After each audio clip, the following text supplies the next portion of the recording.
السلام علیکم ورحمۃ اللہ وبرکاتہ۔ بسم اللہ الرحمن الرحیم۔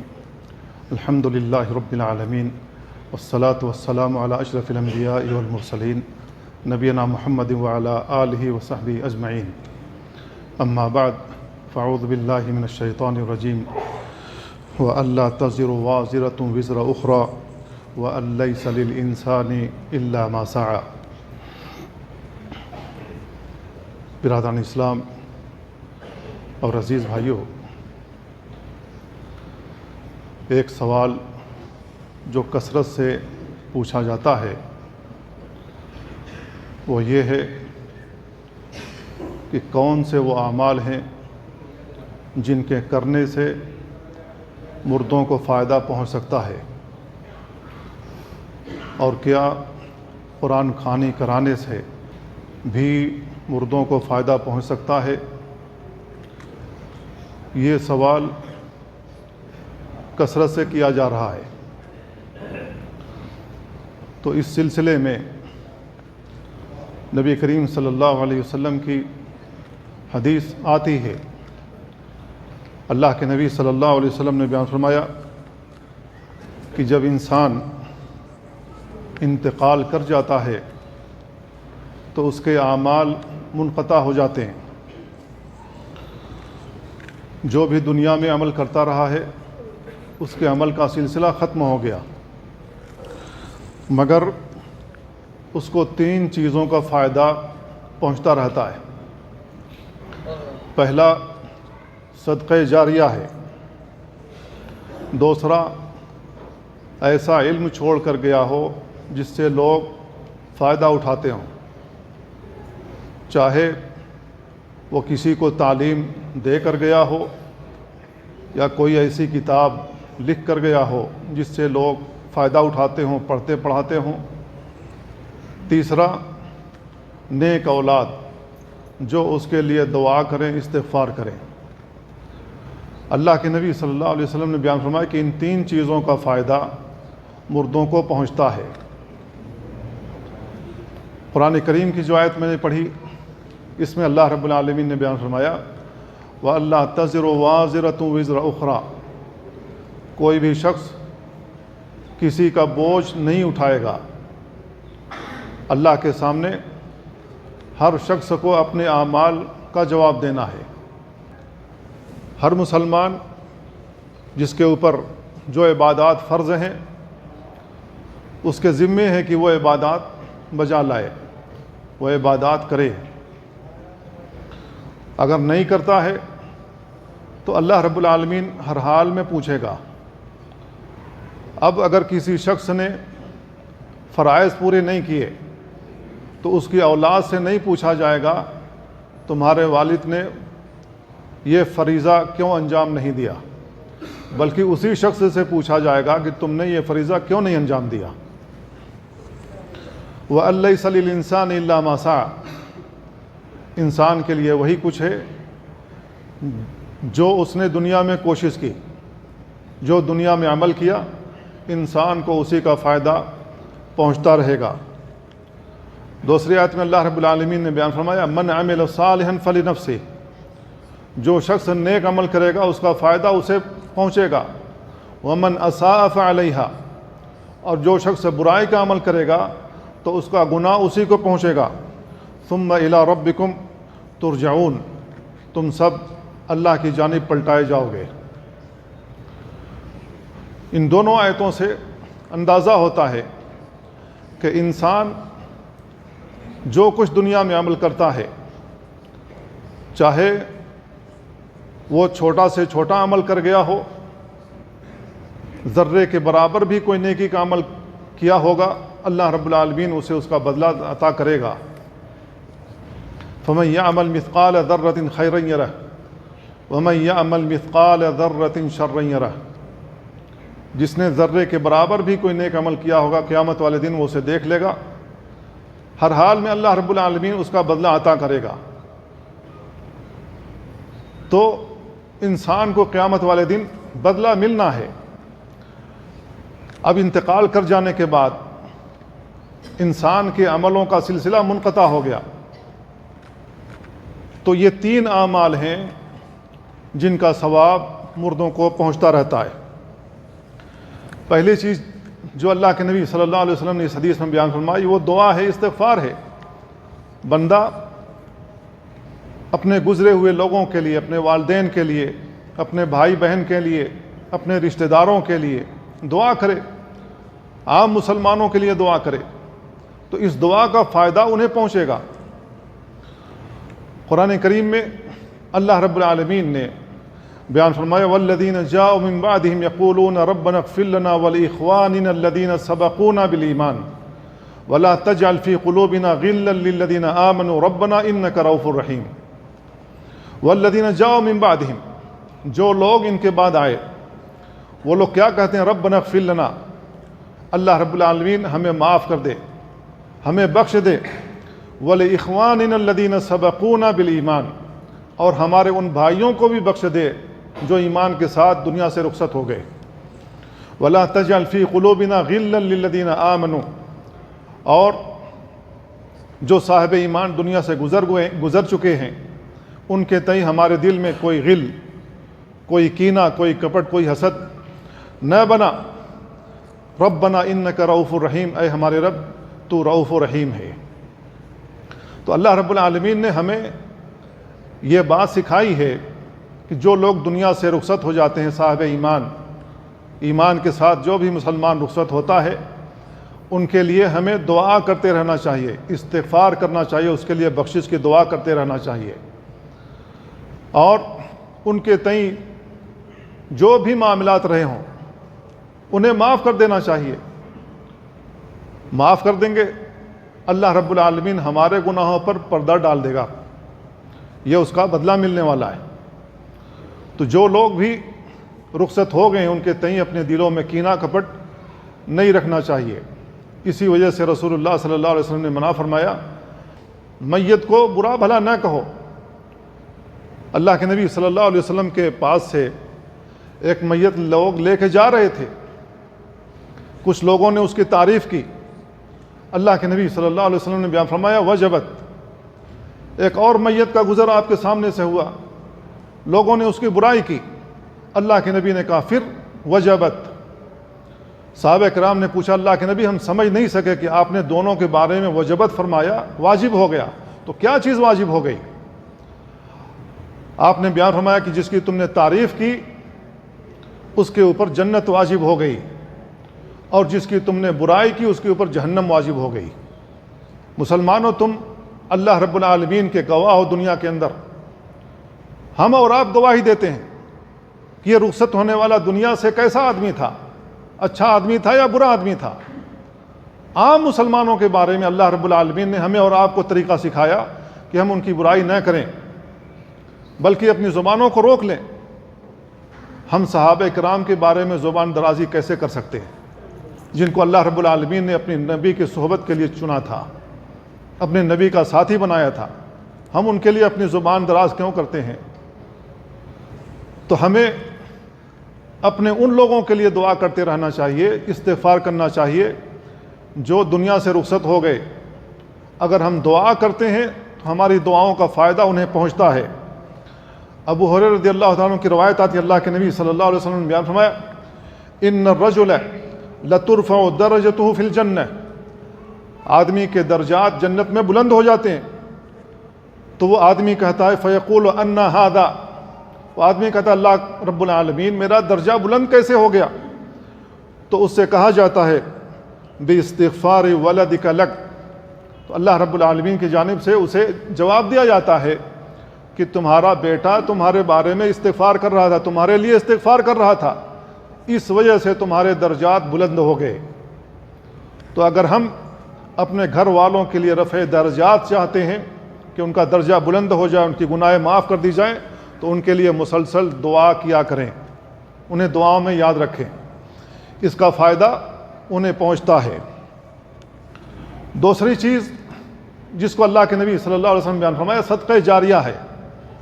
صدقہ جاریہ جو بھی ہم صدقے کے طور پر چھوڑ جاتے ہیں، مدرسے میں کوئی ایک کمرہ بنوا دیا، مدرسوں میں کچھ کتابیں دینی ڈال دیں، احادیث کی کتابیں دے دیں، قرآن کے ترجمے دے دیے، تفسیر دے دیے، تو جب تک لوگ اس سے فائدہ اٹھاتے رہیں گے، طلبہ پڑھتے رہیں گے، آپ کو فائدہ پہنچتا رہے گا۔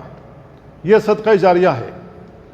آپ نے کنواں کھودوا دیا، ہینڈ پائپ لگوا دیا جس سے لوگ پانی پیتے ہوں، کنواں کھودوا دیا جس سے لوگ پانی پیتے ہوں، جس کا پانی لوگ استعمال کرتے ہوں، اس کا فائدہ آپ کو پہنچتا رہے گا جب تک وہ کنواں سلامت رہے گا، جب تک وہ ہینڈ پائپ سلامت رہے گا۔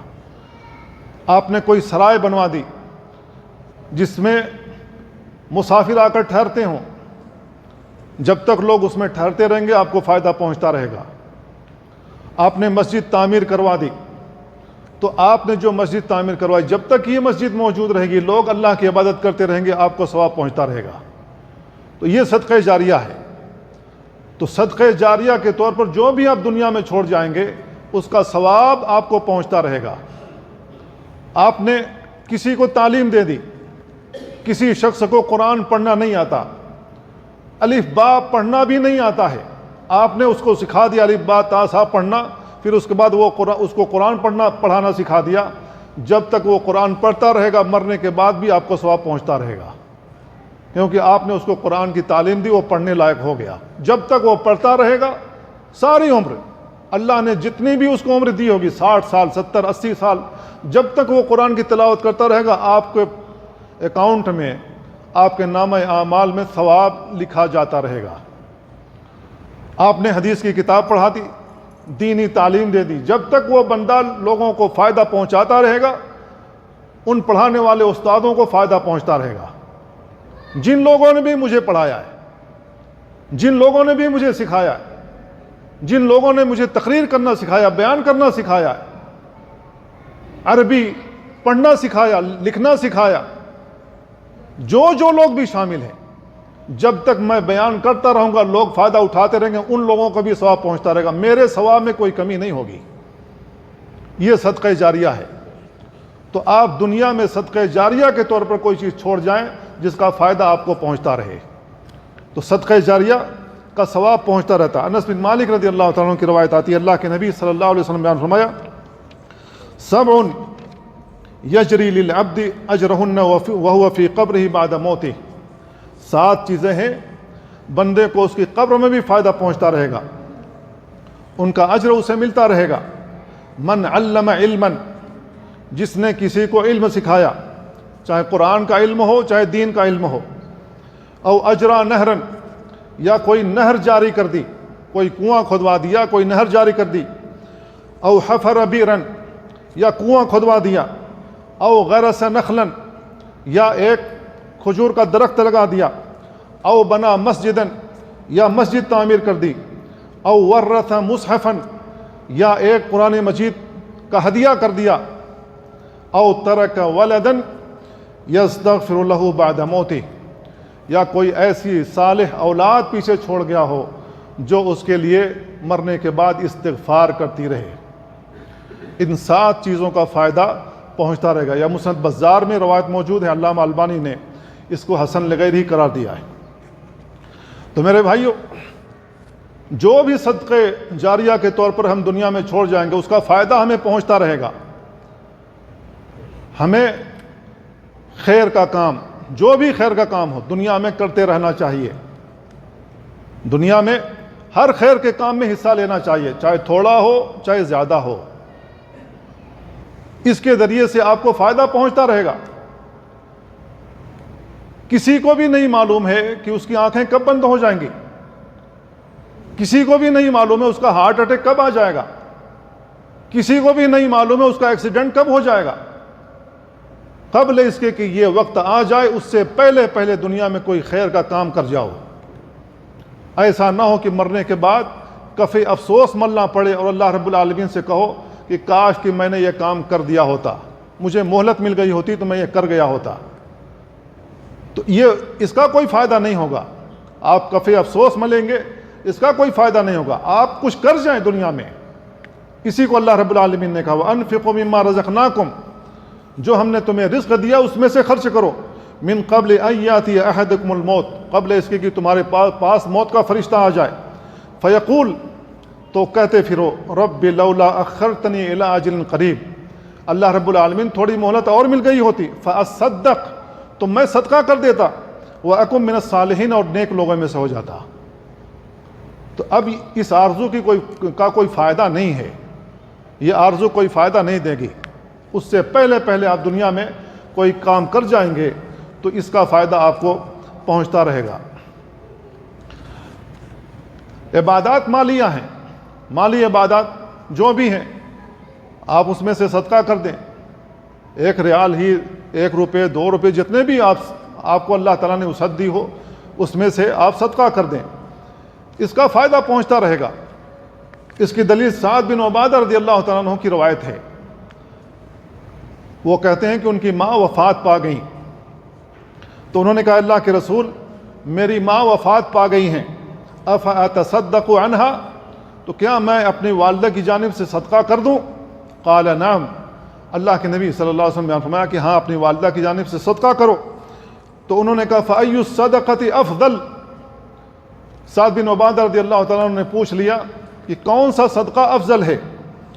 اللہ کے نبی صلی اللہ علیہ وسلم بیان فرمایا سقی الماء، پانی پلانا۔ آپ کوئی نل لگوا دیں، ٹیوب ویل لگوا دیں، کنواں کھودوا دیں، یا کوئی پانی کی سبیل لگوا دیں، کہیں پر بھی، گرمی کا زمانہ ہے، ٹھنڈا کولر لگوا دیں کہیں پر جس سے لوگ فائدہ اٹھاتے ہوں۔ تو اللہ کے نبی صلی اللہ علیہ وسلم نے سعد بن عبادہ رضی اللہ تعالیٰ عنہ سے کہا تھا سقی الماء، افضل صدقہ یہ ہے کہ تم لوگوں کے لیے پانی کا انتظام کر دو۔ سعد بن عبادہ رضی اللہ تعالیٰ عنہ نے مدینہ میں کنواں کھدوا دیا، مشہور ہو گیا تھا فتلک السقایۃ سعد بالمدینہ، مشہور ہو گیا کہ یہ سعد بن عبادہ کا کھدوایا ہوا کنواں ہے جس سے لوگ فائدہ اٹھاتے رہے۔ تو اللہ کے نبی صلی اللہ علیہ وسلم نے بیان فرمایا کہ ہاں اپنے والدہ کی جانب سے صدقہ کر سکتے ہو۔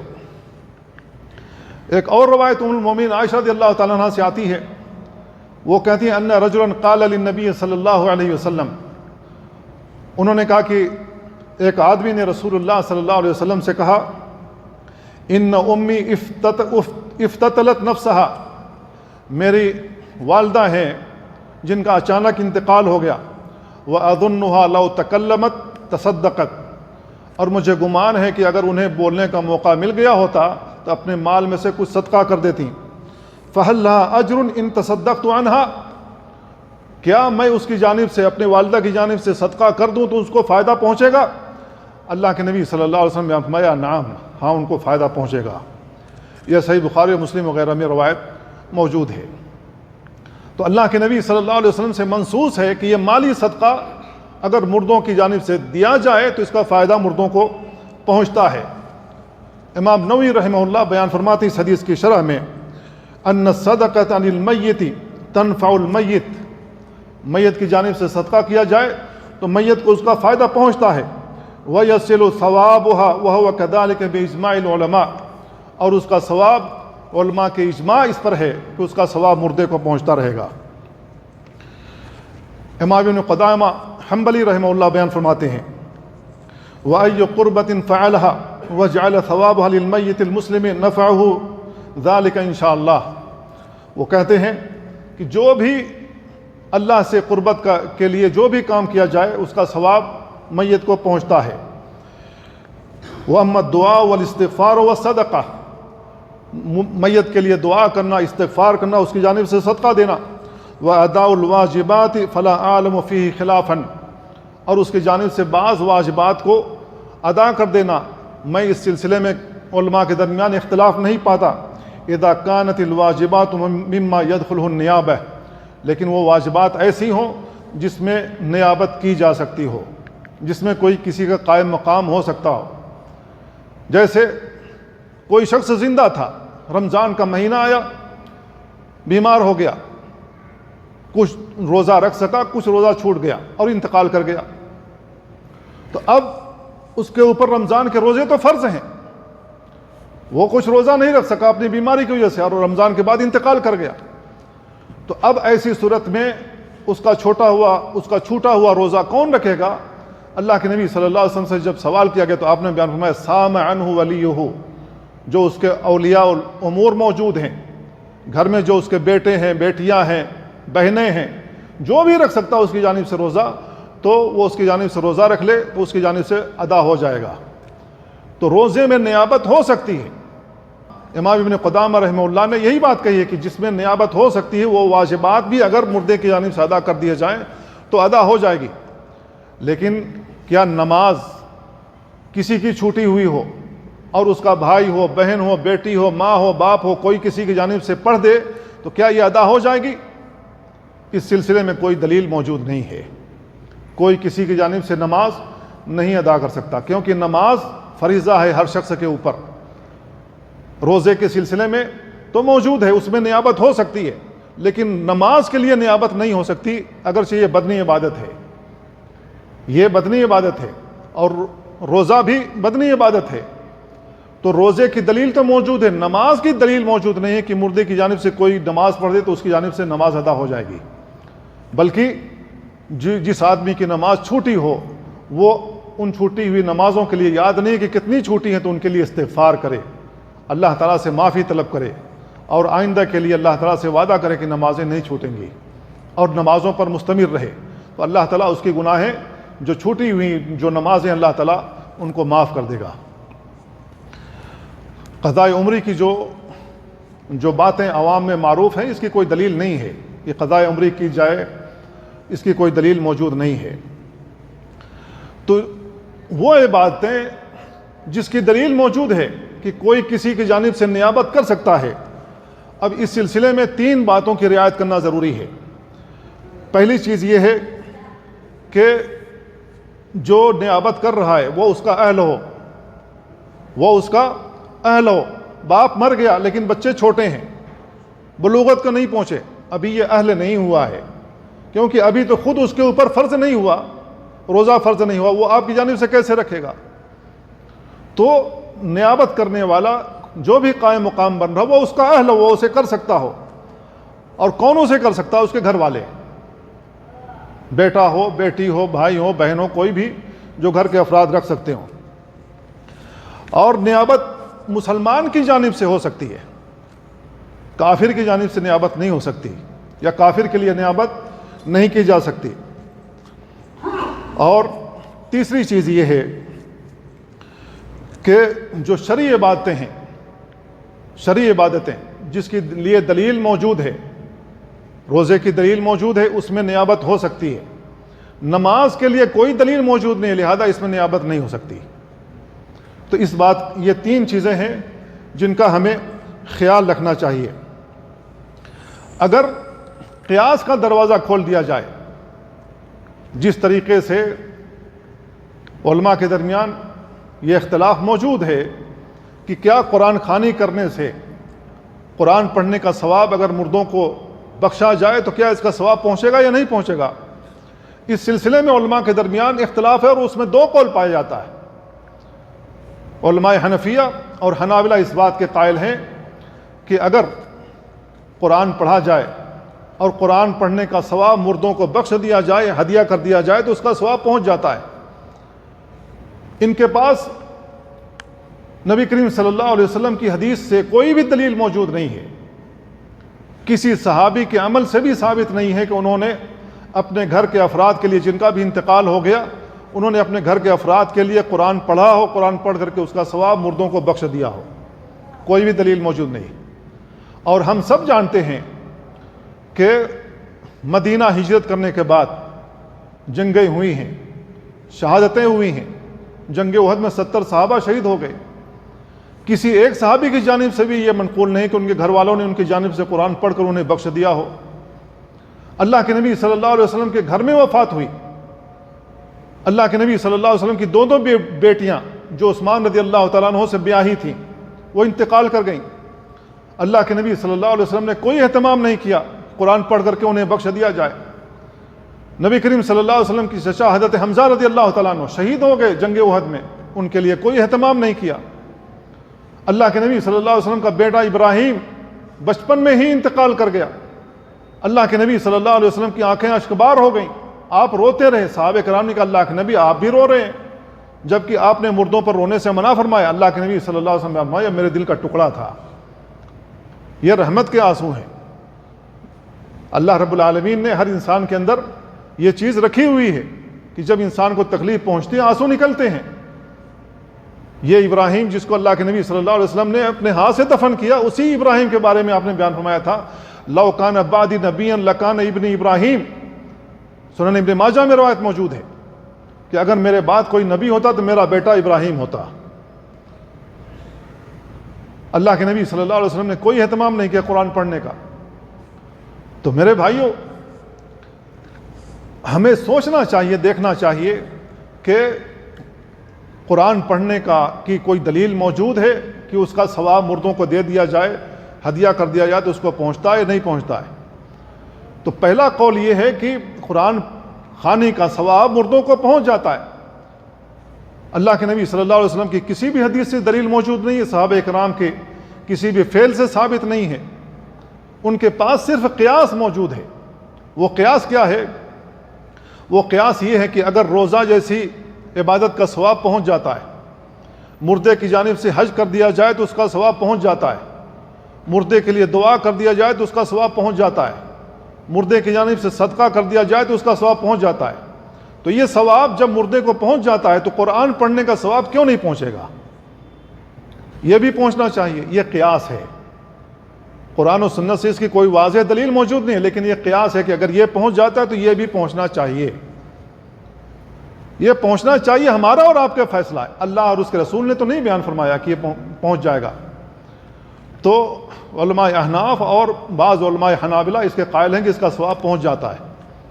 لیکن شافعیہ ہیں اور مالکیہ ہیں، ان کا کہنا یہ ہے کہ قرآن خوانی کا ثواب مردوں کو نہیں پہنچتا ہے. کیوں نہیں پہنچتا ہے؟ اس لیے کہ اس کی کوئی دلیل موجود نہیں ہے. اللہ رب العالمین نے اس کے برخلاف بیان فرمایا وَأَلَّيْسَ لِلْإِنسَانِ إِلَّا مَا سَعَى. انسان کو وہی پہنچے گا جو اس نے دنیا میں کوشش کی ہے. انسان کے لیے وہی کچھ ہے جو اس نے دنیا میں کوشش کی، جو دنیا میں عمل کیا ہے. تو انسان نے جو دنیا میں عمل کیا اس کا فائدہ اسے پہنچے گا. اس کے علاوہ کوئی اور دلیل موجود نہیں ہے. جو مردوں کو 3 چیزیں پہنچتی ہیں، ان کے علاوہ کوئی ایسی دلیل موجود نہیں ہے جس سے کہا جائے کہ قرآن مجید پڑھنے کا ثواب مردے کو پہنچتا ہے. ان کا کہنا یہ ہے کہ تمام باتیں توقیفی ہیں.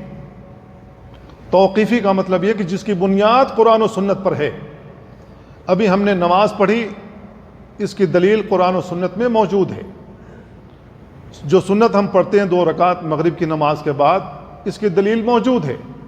جو بھی عبادت کا ہم کام کرتے ہیں اس کی دلیل موجود ہے. اس کو توقیفی کہا جاتا ہے. جو بھی باتیں ہیں وہ توقیفی ہیں، ان کے لیے دلیل کا ہونا ضروری ہے. اب قرآن خوانے کی کوئی بھی دلیل موجود نہیں ہے، لہذا اس کا ثواب کیسے پہنچے گا؟ صدقے کا ثواب پہنچے گا کیونکہ اس کی دلیل موجود ہے. کوئی مردے کی جانب سے حج کر دے اس کا ثواب پہنچے گا. کوئی مردے کی جانب سے عمرہ کر دے اس کا ثواب پہنچے گا. اس کی جانب سے صدقہ جاریہ کے لیے کوئی بھی کام کر دے اس کا ثواب پہنچے گا. دعا کرے، استغفار کرے، پہنچے گا. اس کی دلیلیں موجود ہیں، لیکن قرآن خوانی کی کوئی دلیل موجود نہیں ہے. لہذا مالکیہ اور شافعیہ کا کہنا کہ اس کا ثواب نہیں پہنچ سکتا ہے کیونکہ اس کی کوئی بھی دلیل موجود نہیں ہے اور تمام باتیں توقیفی ہیں. حج کا ثواب پہنچ جاتا ہے. اس کی دلیل کیا ہے؟ اس کی دلیل یہ ہے، ابن عباس رضی اللہ تعالیٰ عنہ کی روایت. ابن عباس رضی اللہ تعالیٰ عنہ بیان کرتے ہیں کہ ایک عورت آئی جو قبیلہ بنو جوہینہ کی تھی. انہوں نے کہا ان امی نذرت ان تحج فلم تحج حتی ماتت. میری ماں نے نظر مان رکھا تھا کہ وہ حج کریں گی، وہ حج نہیں کر سکیں یہاں تک کہ ان کا انتقال ہو گیا. افاحج عنہا، کیا میں ان کی جانب سے حج کروں؟ اللہ کے نبی صلی اللہ علیہ وسلم نے فرمایا ہاں حجی عنہا، ہاں ان کی جانب سے حج کرو. تمہارا کیا خیال ہے اگر تمہاری والدہ کے اوپر قرض ہوتا تو کیا تم اس کو ادا نہیں کرتی؟ اللہ رب العالمین کے حقوق زیادہ لائق ہیں کہ انہیں ادا کیا جائے. تو اللہ رب العالمین کا یہ فریضہ ہے حج، لہذا اس کی جانب سے حج کرنا چاہیے کیونکہ والدہ نے نظر مان رکھا تھا. نظر پوری کرنا واجب ہے. نظر کے بارے میں بیان کر چکا ہوں میں پہلے کہ نظر تو ماننا نہیں چاہیے کیونکہ نظر سے ہوتا کچھ نہیں ہے، لیکن اگر نظر مان لی جائے تو اس کا پورا کرنا واجب ہے. کیونکہ آدمی کسی عبادت کو اپنے اوپر لازم کر لیتا ہے. اگر معصیت کی نظر ہو، نافرمانی کی نظر ہو، اس کو پورا کرنا واجب نہیں ہے، اسے چھوڑ دینا چاہیے. لیکن اطاعت کی نظر ہو تو اس کا پورا کرنا واجب ہے. تو حج کرنا اللہ کی اطاعت ہے. انہوں نے نظر مانی تھی کہ میری والدہ نے نظر مان رکھی تھی کہ میں حج کروں گی، لیکن حج نہیں کر سکی اور انتقال ہو گیا. تو نظر کا پورا کرنا واجب ہے. تو یہ مردے کی جانب سے. اگر کوئی ایسا زندہ شخص ہے جو بیمار ہے، وہ سواری پر نہیں بیٹھ سکتا، وہ حج کے لیے نہیں جا سکتا، مال تو موجود ہے، تو کیا اس کی جانب سے نیابت ہو سکتی ہے؟ جی ہاں، ہو سکتی ہے. ایسا آدمی جو بیمار ہو، جو خود حج کے لیے نہ جا سکتا ہو، ایسے آدمی کی جانب سے نیابت ہو سکتی ہے. اس کی دلیل ابن عباس رضی اللہ عنہما کی روایت ہے. وہ بیان کرتے ہیں کہ اللہ کے نبی صلی اللہ علیہ وسلم کی سواری کے پیچھے فضل بن عباس بیٹھے ہوئے تھے. ایک قبیلہ بنو خثم کی ایک عورت آئی، اللہ کے نبی صلی اللہ علیہ وسلم سے پوچھنے لگی، اور فضل بن عباس اس عورت کی جانب دیکھ رہے تھے، اور وہ عورت بھی فضل بن عباس کی جانب دیکھ رہی تھی. اللہ کے نبی صلی اللہ علیہ وسلم نے فضل بن عباس کا چہرہ دوسری جانب کر دیا تاکہ وہ عورت کی جانب نہ دیکھیں. تو اس عورت نے اللہ کے نبی صلی اللہ علیہ وسلم سے پوچھا تھا کہ حج میرے والد کے پاس اتنا پیسہ ہے کہ وہ حج کر سکتے ہیں، لیکن وہ اتنے بوڑھے ہو چکے ہیں کہ سواری پر نہیں بیٹھ سکتے. اتنے بوڑھے ہیں کہ وہ سواری پر نہیں بیٹھ سکتے، تو کیا میں ان کی جانب سے حج کر لوں؟ اللہ کے نبی صلی اللہ علیہ وسلم بیان فرمایا کہ ہاں، ان کی جانب سے حج کر لو. اور یہ حجۃ الوداع کا واقعہ ہے. تو بوڑھے شخص کی جانب سے نیابت کی جا سکتی ہے اگرچہ وہ زندہ موجود ہو، لیکن اس کے لیے شرط یہی ہے کہ وہ سواری پر نہ بیٹھ سکتا ہو، وہاں تک نہ جا سکتا ہو. روزے میں نیابت کی کیا دلیل ہے؟ روزے میں نیابت کی دلیل ابن عباس رضی اللہ عنہما ہی کی روایت ہے. ان امرأۃ قالت لرسول اللہ صلی اللہ علیہ وسلم ان امی ماتت. ایک عورت نے اللہ کے نبی صلی اللہ علیہ وسلم سے کہا کہ میری ماں کا انتقال ہو گیا، وعلیہا صوم رمضان، اور اس کے اوپر رمضان کا روزہ باقی، وہ روزہ نہیں رکھ سکی. افاصوم عنہا، کیا میں اس کی جانب سے روزہ رکھ لوں؟ اللہ کے نبی صلی اللہ علیہ وسلم بیان فرمایا، تمہارا کیا خیال ہے کہ اگر تمہارے ماں کے اوپر قرضہ ہوتا تو کیا تم اس کی جانب سے نہیں ادا کرتی؟ یہ اللہ کا فریضہ ہے، لہذا اللہ کے فریضے کو ادا کرو، کیونکہ اللہ کے فریضے کو ادا کرنا زیادہ حق رکھتا ہے کہ اس کا فریضہ ادا کیا جائے. تو وہ عبادتیں جس میں نیابت ہو سکتی ہے تو وہ حج ہے یا روزہ ہے. اب قرآن خوانی کے لیے کوئی دلیل موجود نہیں ہے، کوئی بھی دلیل موجود نہیں ہے. نماز پڑھنے کے لیے کوئی دلیل موجود نہیں کہ کوئی کسی کی جانب سے نماز پڑھ دے تو ادا ہو جائے گی، اس کے لیے بھی کوئی دلیل موجود نہیں ہے. اگر یہ قیاس والا دروازہ کھول دیا جائے کہ اگر یہ ثواب پہنچ جاتا ہے تو یہ ثواب کیوں نہیں پہنچے گا، تو میرے بھائیو یہ قیاس کا دروازہ اگر کھول دیا گیا تو یہ لامتناہی سلسلہ ہوگا. پھر تو ہم یہ بھی کہہ سکتے ہیں کہ اس کی جانب سے اگر روزہ رکھا جا سکتا ہے تو نماز کیوں نہیں پڑھا جا سکتا. اس کی جانب سے یہ بھی کہا جا سکتا ہے کہ وہ فلاں کام نہیں کر سکا تو یہ میں اس کی جانب سے کر دیتا ہوں. تو یہ لامتناہی سلسلہ جاری ہو جائے گا جس کے لیے کوئی دلیل موجود نہیں ہے. اور ہم سب جانتے ہیں کہ دین جتنے بھی اعمال ہیں ان کے لیے دلیل کا ہونا ضروری ہے، دلیل کا ہونا ضروری ہے. اور یہ دین اللہ رب العالمین نے مکمل کر دیا نبی کریم صلی اللہ علیہ وسلم کی زندگی میں، اور اللہ رب العالمین نے اس دین کو قیامت تک کے لیے محفوظ کیا ہوا ہے. قرآن کا زیر و زبر نہ تبدیل کیا جا سکتا ہے، نہ کوئی آیت کم کی جا سکتی ہے، نہ اس میں اضافہ کیا جا سکتا ہے. اور قرآن مجید کی تشریح اور توضیح رسول اللہ صلی اللہ علیہ وسلم کی جو احادیث ہیں، جو آپ نے بیان فرمائے، وہ بھی محفوظ ہیں. اس میں بھی نہ کمی کی جا سکتی ہے نہ اضافہ کیا جا سکتا ہے. کسی نے اگر کمی کی یا اضافہ کرنے کی کوشش کی، اللہ رب العالمین نے اس کو دنیا میں رسوا کیا. معروف ہو گیا کہ فلاں آدمی نے، فلاں گروپ نے، فلاں لوگوں نے حدیث میں ان الفاظ کا اضافہ کیا ہے. پوری دنیا ان کے اوپر لعنت بھیج رہی ہے کہ انہوں نے جرأت کیسے کی نبی کریم صلی اللہ علیہ وسلم کی حدیث میں اضافہ کرنے کی یا کمی کرنے کی. تو اللہ رب العالمین ان کا پردہ فاش کر دیتا ہے. تو اللہ کا دین محفوظ ہے، قیامت تک کے لیے یہ دین اترا ہے، یہ دین محفوظ رہے گا. یہ دین دستور ہے، قانون ہے جو اللہ رب العالمین نے اتارا ہے مسلمانوں کے لیے، بلکہ لوگوں کے لیے، تمام لوگوں کے لیے. اب لوگ نہ ایمان لائیں نہ اس کے مطابق عمل کریں تو ان کا اپنا قصور ہے. تو اللہ رب العالمین نے یہ قانون اتارا ہے, یہ دین ہے جو قیامت تک کے لیے محفوظ ہے.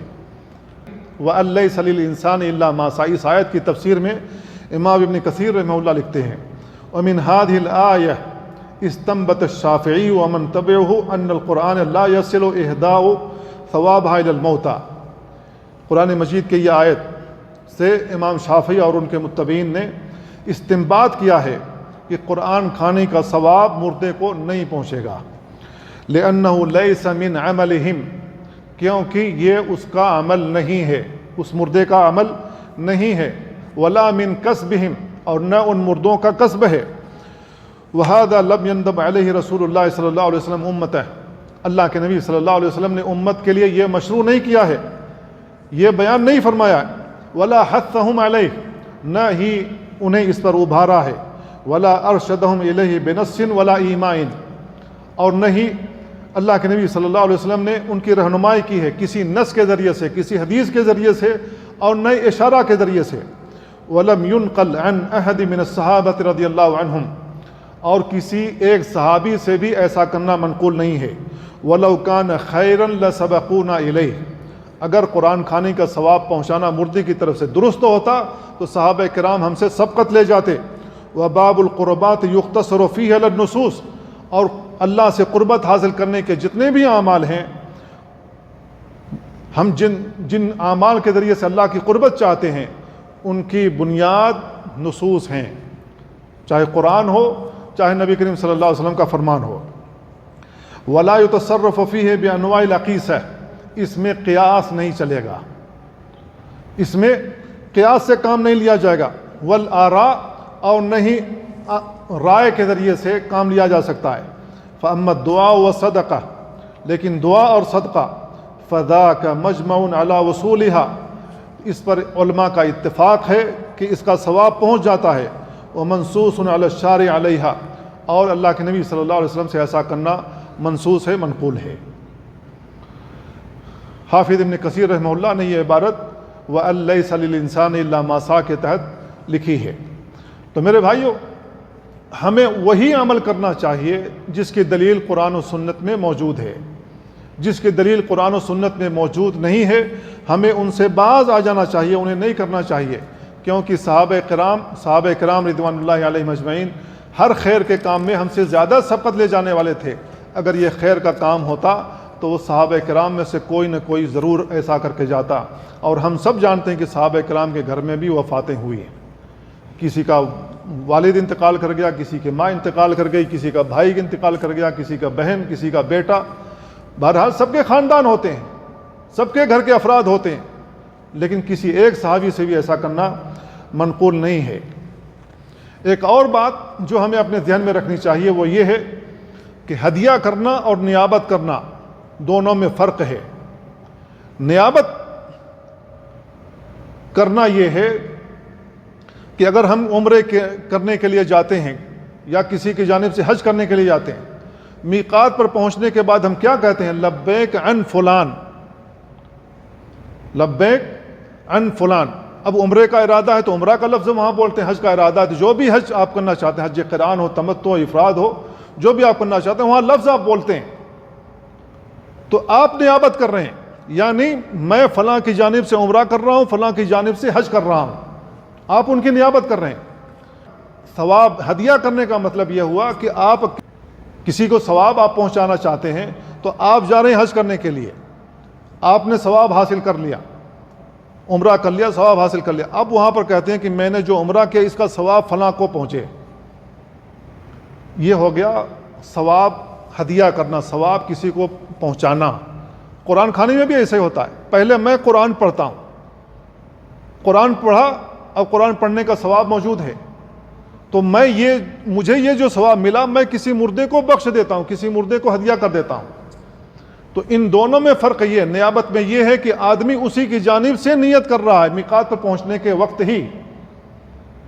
میقات پر جب آدمی احرام باندھتا ہے اسی وقت نیت کرتا ہے کہ یہ عمرہ فلاں کی جانب سے, یہ حج فلاں کی جانب سے ہے.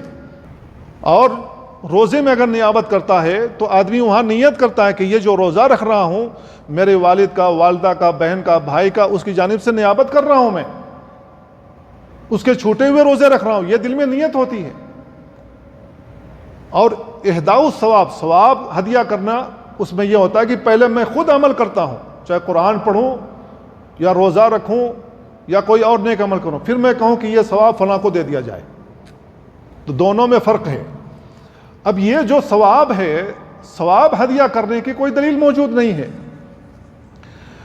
امام شاطبی رحمہ اللہ، جن کی وفات 790 ہجری میں ہوئی ہے، وہ کہتے ہیں کہ اہداء الثواب کے منع کی 3 وجہیں بنتی ہیں۔ پہلی وجہ یہ ہے کہ شریعت میں مال کے ہبہ کا تو ثبوت موجود ہے، ثواب کے ہبہ کا ثبوت موجود نہیں ہے۔ مال آپ نے ہبہ کیا، کسی کو دے دیا صدقے کے طور پر، اس کی دلیل تو موجود ہے، آپ یہ ہبہ کر سکتے ہیں، لیکن ثواب جو آپ نے کمایا ہوا اس کو ہبہ کرنا، ہدیہ کرنا، دینے کی کوئی دلیل موجود نہیں ہے۔ تو جس کی دلیل موجود نہیں ہے، ہم کیسے یقین سے کہہ سکتے ہیں کہ اس کا ثواب مردے کو پہنچ سکتا ہے؟ جس کی دلیل موجود ہے ہم یقین سے کہہ سکتے ہیں کہ اس کا ثواب پہنچے گا، کیونکہ رسول اللہ صلی اللہ علیہ وسلم نے بیان فرمایا ہے۔ اب جس کی دلیل ہی موجود نہیں، ہم کیسے یقین سے کہہ سکتے ہیں کہ جو ثواب ہم نے ہدیہ کیا، قرآن کھانے کا ثواب ہم نے ہدیہ کیا اپنے مردوں کو، یہ پہنچ گیا؟ ہم کیسے یقین سے کہہ سکتے ہیں؟ دوسرا، ثواب اور عقاب اللہ اور اس کے رسول کے مقرر کردہ ہیں۔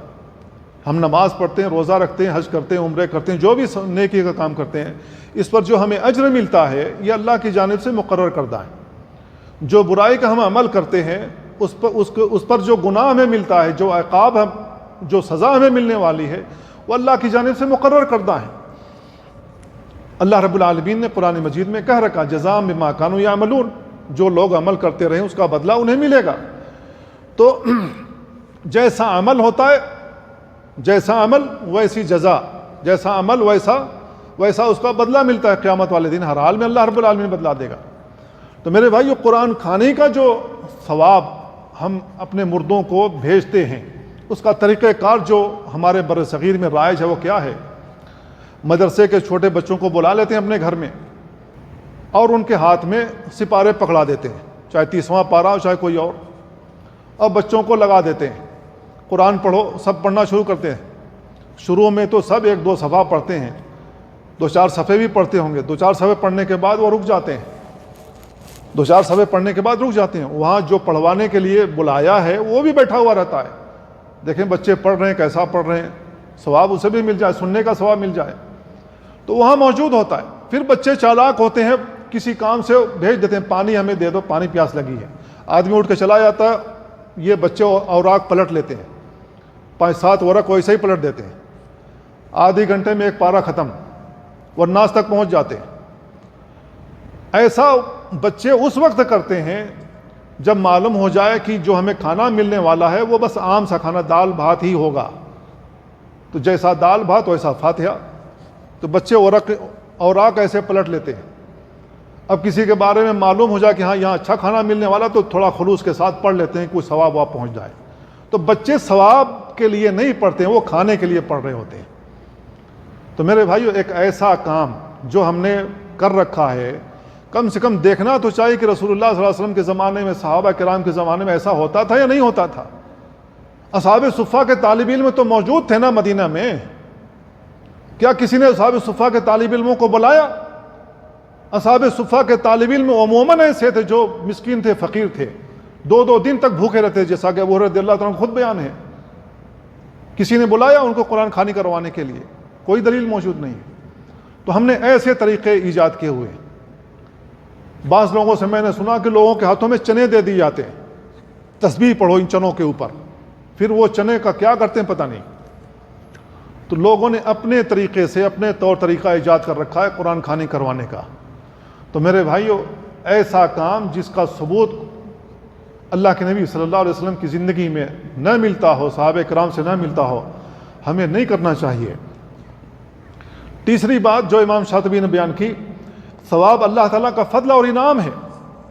جو بھی ہم نے نماز پڑھا ہے، نماز 3 رکعت پڑھی، اس کے بعد ہم نے سنت پڑھی ہے، اس کا جو ثواب ہے اللہ رب العالمین ہمیں عطا کرے گا۔ بعض لوگوں کی نماز کا ثواب 1/3 ملتا ہے، بعض کو 2/3 ملتا ہے، بعض کو آدھا ملتا ہے، بعض پورا لے جاتے ہیں۔ تو جو گھر سے وضو کر کے آتا ہے اخلاص کے ساتھ، سنت کے مطابق، ارکان، واجبات اور سنتوں کی رعایت کرتے ہوئے آدمی نماز پڑھتا ہے بالکل خلوص کے ساتھ، وہ پورا ثواب لے جاتا ہے۔ اور جو جو سنت آپ چھوڑتے جائیں گے اسی قدر آپ کے ثواب میں کمی ہوتی جائے گی۔ عموماً ایسا ہوتا ہے کہ دماغ کہیں اور ہوتا ہے، دل کہیں اور ہوتا ہے، نماز میں ہم کہیں اور پہنچے ہوئے ہوتے ہیں، جبکہ اللہ کے سامنے ہم اٹھک بیٹھک کر رہے ہوتے ہیں، کیا پڑھا ہے کچھ معلوم نہیں ہے۔ تو ایسی نماز کا پورا ثواب نہیں ملتا ہے، ایسی نماز کا پورا ثواب نہیں ملتا۔ کسی کو امید نہیں رکھنی چاہیے کہ ہم نے پورا ثواب حاصل کر لیا۔ تو ثواب جو ہوتا ہے اللہ رب العالمین کا فضل اور انعام ہے، عامل کو اس میں تصرف کرنے کا، جو بھی عمل کر رہا ہے اس میں تصرف کرنے کا اختیار نہیں دیا گیا۔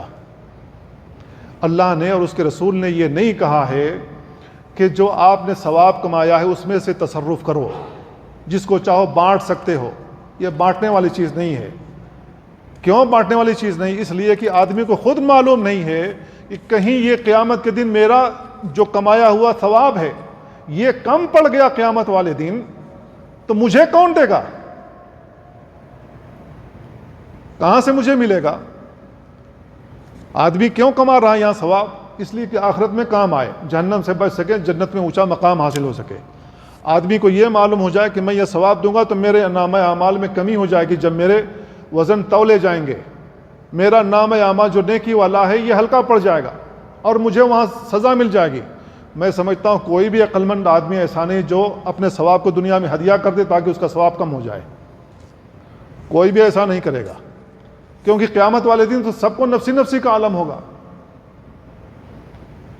ہر آدمی کو اپنی جان کی پڑی ہوئی ہوگی، مجھے کسی طرح بچا لیا جائے، میں کسی طریقے سے بچ جاؤں۔ تو قیامت والا دن بڑا عجیب سا دن ہے۔ تو امام شاطبی رحمہ اللہ نے جو 3 باتیں بیان کی ہیں، وہ تیسری بات قابل غور ہے کہ یہ جو انعام ہوتا ہے، یہ جو ثواب ہوتا ہے، یہ اللہ رب العالمین کا فضل اور انعام ہے۔ اور اللہ رب العالمین نے جو انعام آپ کو دیا ہے، ثواب آپ کو دیا ہے، اس میں تصرف کا حق اللہ نے آپ کو نہیں دیا۔ جو مال ہے اس میں تصرف آپ کر سکتے ہیں، جو بدنی عبادتیں ہیں جن میں تصرف جن میں آپ نیابت کر سکتے ہیں اس میں اختیار موجود ہے، لیکن اس میں ثواب آپ بانٹتے پھریں اس کا کوئی بھی دلیل موجود نہیں ہے۔ تو جس کی دلیل موجود نہیں ہے تو اس کو ہدیہ آپ کیسے کر سکتے ہیں؟